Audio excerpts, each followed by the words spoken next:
বছরের শুরুতেই ভক্তদের চমকে দিলেন ঢাকাই সিনেমার নতুন জুটি আদর আজাদ ও প্রার্থনা ফারদিন দিঘি। চলতি বছর অর্থাৎ ২০২৫-এ মুক্তি পাবে এই জুটির প্রথম সিনেমা টগর। তার আগে বছরের শুরুতেই প্রকাশ্যে এলো ছবিটির টিজার। মুক্তির পরই নেটিজেনদের প্রশংসায় ভাসছে টিজারটি। টগর নির্মাণ করেছেন পরিচালক আলোক হাসান, প্রযোজনা করেছে AR মুভি নেটওয়ার্ক।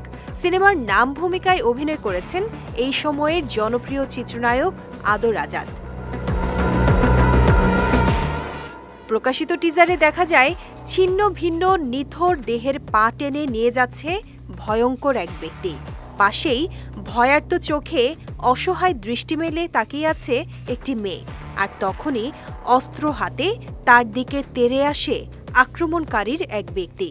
এমন উত্তেজনা আর থ্রিলার গল্পে নির্মিত হয়েছে টগরের টিজার, যা দেখে দর্শকদের কৌতূহল চরমে।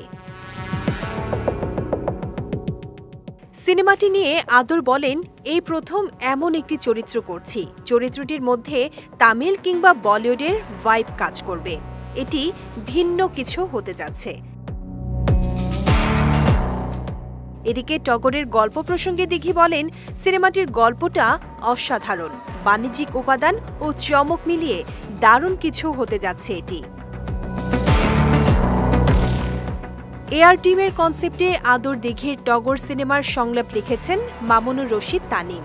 জানা গেছে চলতি বছরের ফেব্রুয়ারির শুরুতে চট্টগ্রামে শুটিং শুরু হবে সিনেমাটির।